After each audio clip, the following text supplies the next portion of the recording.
The cause of the problem was found. Look, so much sludge. No wonder the fault light is on. Let's clean it quickly. We found a bottle of cleaning fluid. This one is very cheap. Just $2. We started cleaning it. Look, so dirty.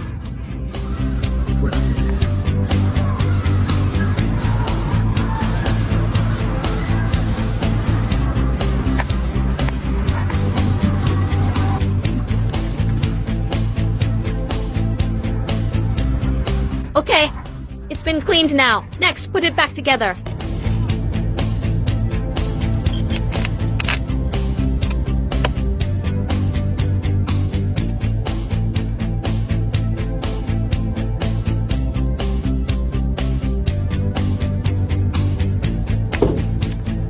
Okay, next, I start the car. See if the fault light disappears. If it disappears, friends, please give me a like. May God bless you. If you still follow